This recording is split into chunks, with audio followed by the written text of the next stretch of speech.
Mesdames, Messieurs, bonsoir, bienvenue à cette grande édition d'information sur la télévision Labari.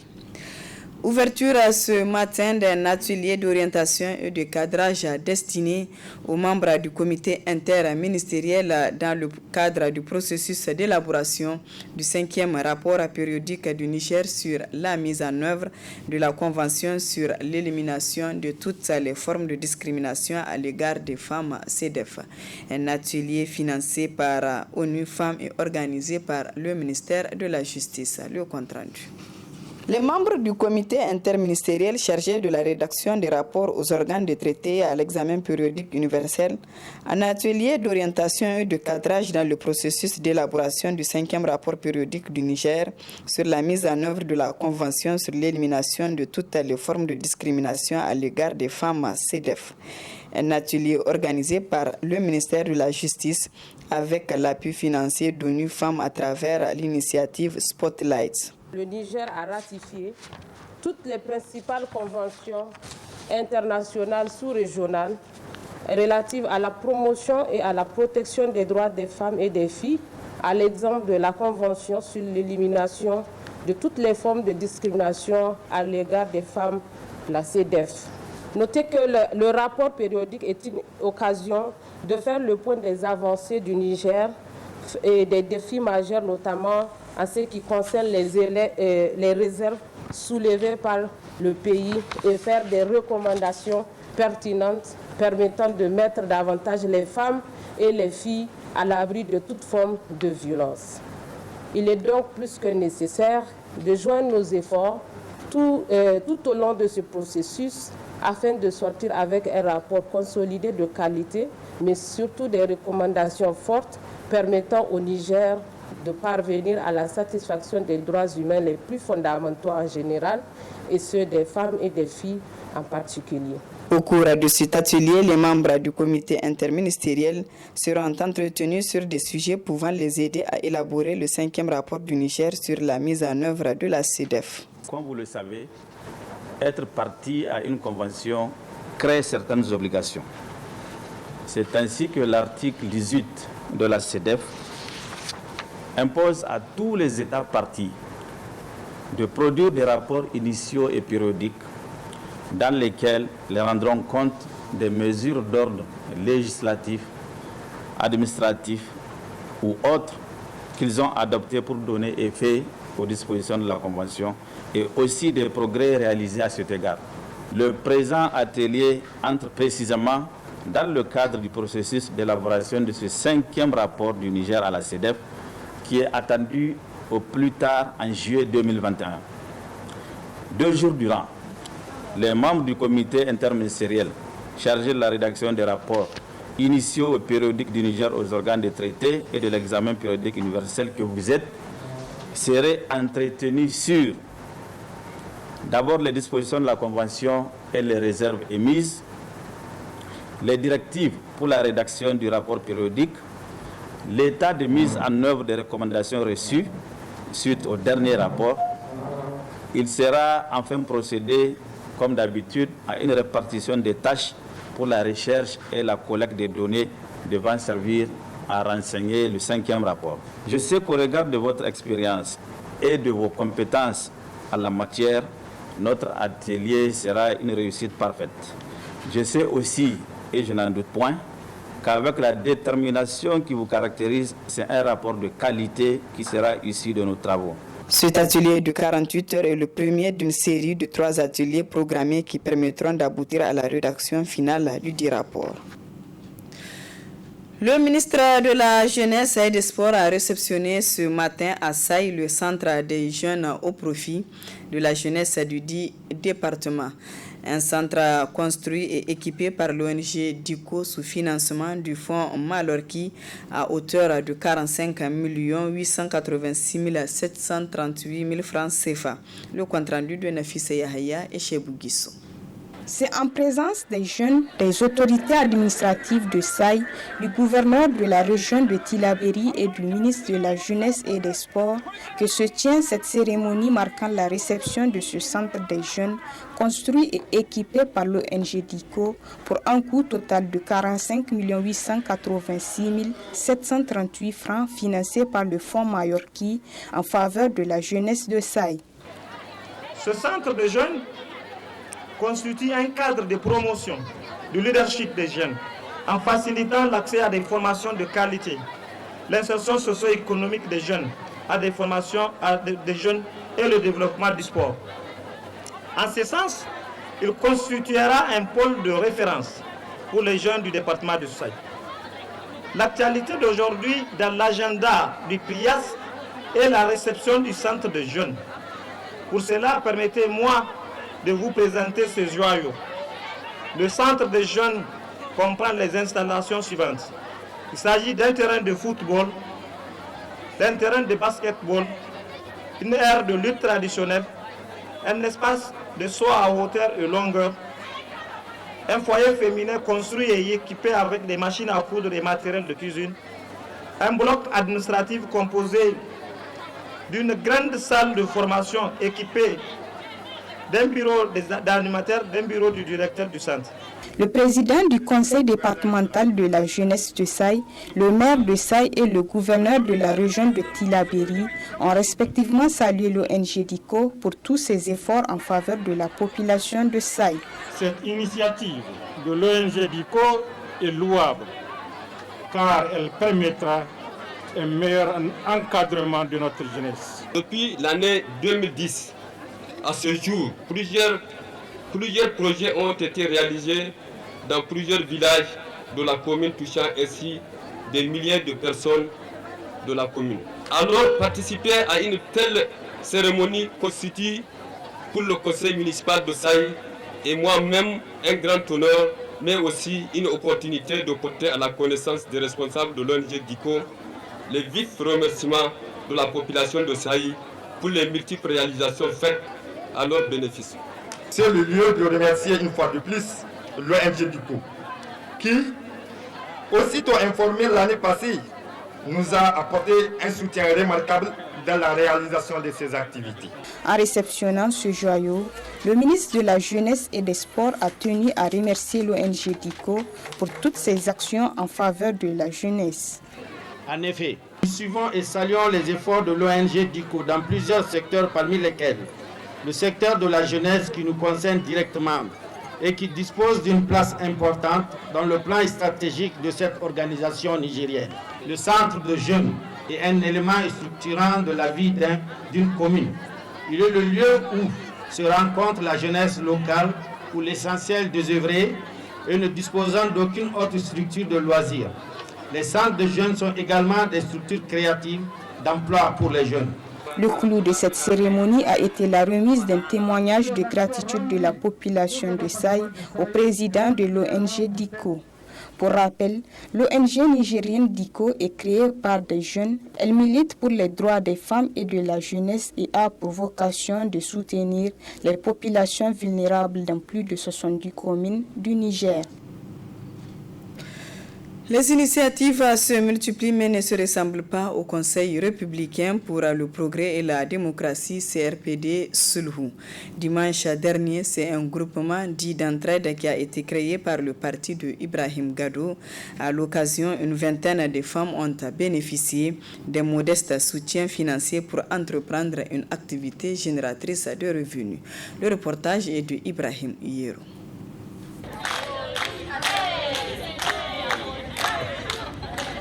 C'est dans cette ambiance cordiale et joviale que s'est déroulé le lancement des activités du groupement d'entraide Sulhu, gens en abrégé.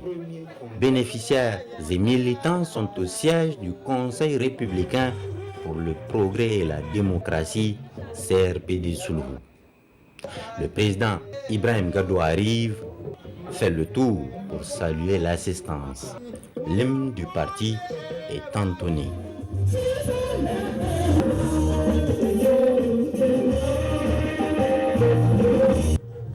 À l'origine de ce groupement d'entraide, le réseau des enseignants Sulhu. Avec pour objectif que ce groupement permette de renforcer l'entraide entre les militaires et militants en mettant un accent particulier sur la femme et les personnes handicapées.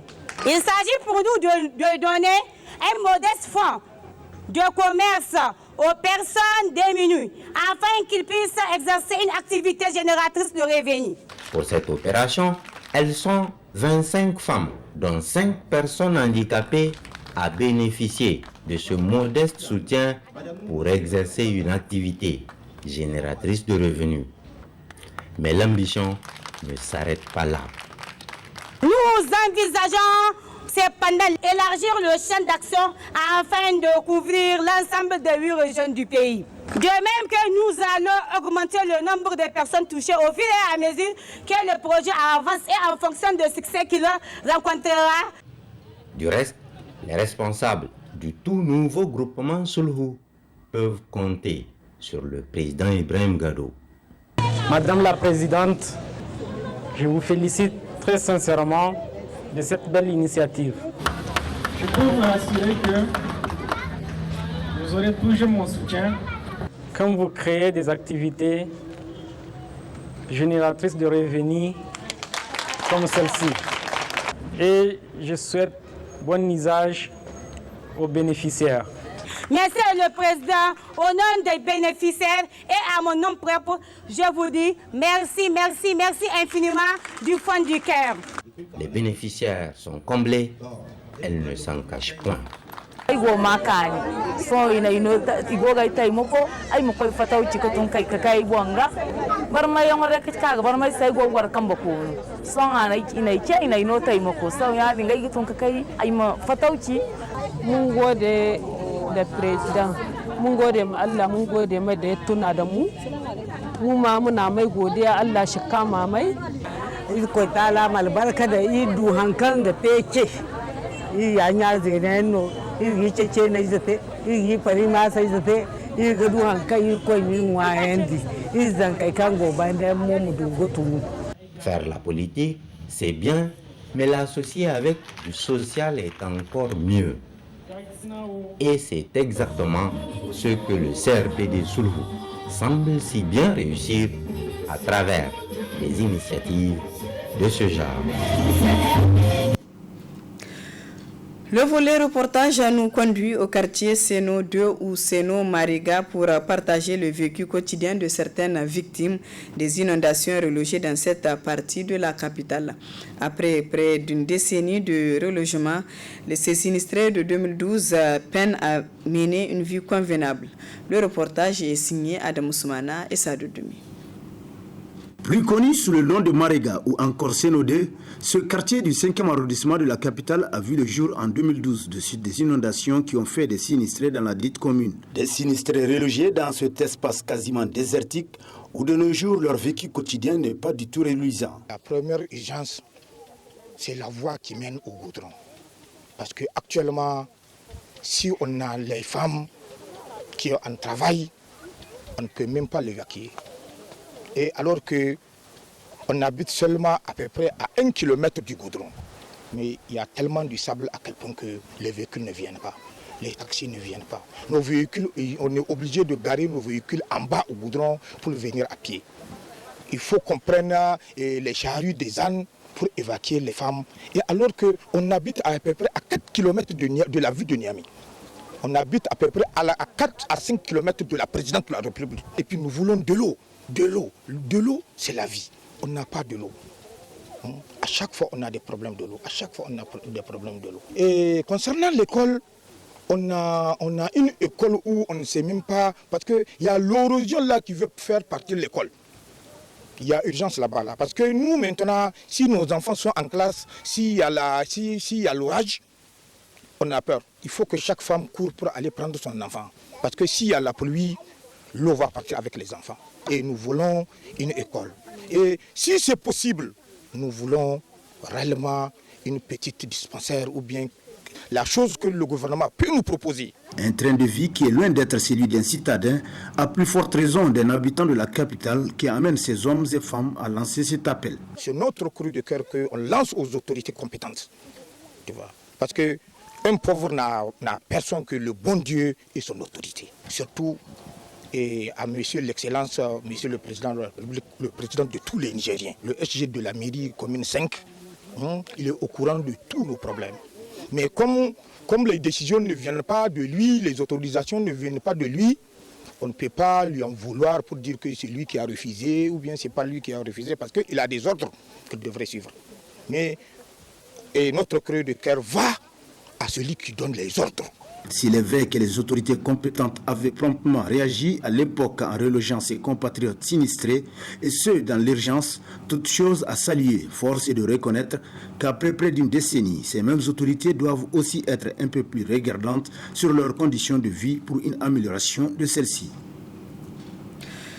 Vernissage à week-end dernier de 2 livres, La femme commence là où l'homme s'arrête, et l'homme le plus chanceux du monde du jeune écrivain Manou Sekou Abdel Nasser. C'était à la Blue Zone de Niamey. Le compte-rendu de Abdul Razak Léo. Ils étaient venus nombreux pour le vernissage du 18e et 19e livre, en l'occurrence L'homme le plus chanceux du monde, et La femme commence là où l'homme s'arrête, du jeune écrivain et président de l'association La Plume au service de la société, Manou Sekou Abdel Nasser. À toute la littérature nigérienne, à tous ceux qui se battent pour le vivre ensemble, pour la justice, pour la liberté, à tous ceux qui se battent pour les femmes, à tous ceux qui n'ont besoin même d'aucune dédicace, qui vivent au jour le jour, portant le poids de leur texte, le poids de leur douleur, le poids de leur tribulation, sans jamais se plaindre. Donc à toutes les personnes qui sont partisanes du vivre ensemble, d'un monde meilleur ensemble. C'est le manque de soutien, sinon elle se porte très bien. Il y a une certaine évolution dans la production. Le seul point d'achoppement, c'est le manque de mécénat ou d'accompagnement. Sinon, la littérature nigérienne n'a rien à en vouloir aux autres littératures, tant dans la production en profusion, tant dans l'intérêt qu'on porte à la quintessence quand on écrit une œuvre, tant aussi dans la qualité des œuvres qu'on essaie de présenter au public. Un public attentionné et aussi composé de passionnés. Les slameurs étaient également de la partie. Ces jeunes doivent être vraiment soutenus parce que s'il était ailleurs, moi je suis convaincu, s'il était ailleurs, ça sera le genre de personnes à ne pas voir facilement dans la rue. Et j'invite tout le monde à pouvoir acheter, parce que c'est tout ce qu'on peut faire pour un artiste, et acheter ses œuvres, lire ses œuvres. Parce que on dit que chaque fois qu'un artiste édite, il met une part de lui-même. 2 livres dédiés à la femme en général, pour qui le jeune écrivain a eu une vraie admiration. Le mouvement Tournons la page Niger a procédé cet après-midi à l'inauguration d'un de ses plus importants projets dénommé la Maison du Citoyen. Le résumé de la cérémonie avec Adam Ousmana et Abdel Nasser Seydou. La présente rencontre regroupant acteurs politiques et ceux de la société civile se veut un grand événement pour le mouvement Tournons la page Niger, car marquant la concrétisation d'un projet dénommé Maison du Citoyen. Une maison dont le coordinateur national de TLP n'a pas manqué de situer toute son importance. La Maison du Citoyen servira entre autres d'espace ouvert de rencontres, de formation, de documentation et d'animation sur différentes thématiques se rapportant à la citoyenneté, à la démocratie, à la bonne gouvernance et au développement durable. La Maison du Citoyen est en outre un cadre de recherche et d'initiation aux nouveaux modes de partage et d'expression citoyenne à travers la création d'une web TV. La Maison du Citoyen est aussi un incubateur pour les jeunes associations qui auront besoin d'un renforcement des capacités. Et quelle belle occasion que l'inauguration de ces centres le 25 mai symbolise la journée mondiale de l'Afrique. La Maison du Citoyen vient donc à point nommé dans un contexte où notre pays est caractérisé par le rétrécissement de l'espace civique et l'absence d'une masse suffisamment critique des citoyens à même d'exiger la redevabilité des gouvernants. L'inauguration officielle de cet important joyau a marqué le temps fort de cette cérémonie, marquée également par une conférence de presse. Cette dernière a porté sur la redevabilité des dirigeants dans un contexte d'insécurité. Ce n'est pas seulement être redevable, ce n'est pas seulement rendre compte de ce qu'on a fait. Mais est-ce que ce qu'on a fait a permis de résoudre les problèmes des citoyens? Parce que pour les citoyens, ce n'est pas tant qu'on leur parle de ça ou ça, mais qu'ils ont des attentes. Et on attend justement des dirigeants qu'ils soient à mesure de formuler des initiatives d'action qui sont de nature à concourir à la résolution des problèmes des citoyens. Que ce soit des problèmes sécuritaires, que ce soit des problèmes de gouvernance ordinaire, des problèmes de société, des problèmes d'éducation, de la santé, des problèmes de toute nature, dont on est en droit d'attendre que les dirigeants élus et fonctionnaires soient en situation de devoir et bien sûr et assumer la part de responsabilité qui leur revient. Auparavant, le mouvement Tournant la page Niger a tenu à témoigner de sa gratitude à l'endroit de ses différents partenaires en leur décernant des témoignages de satisfaction.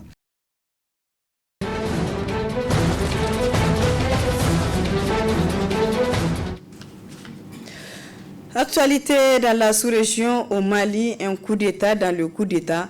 Il y a 9 mois, l'armée avait déjà renversé le chef d'État, alors démocratiquement élu du Mali, pour le remplacer par le président et le premier ministre de transition, démis donc la nuit dernière.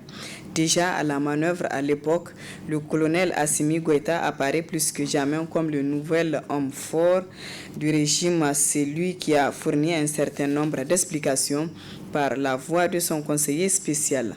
Aujourd'hui, il a également dévoilé une partie de ses intentions pour la suite. Détail dans cet élément. Mesdames et messieurs, bonjour et bienvenue sur Il est 11h37 au Mali.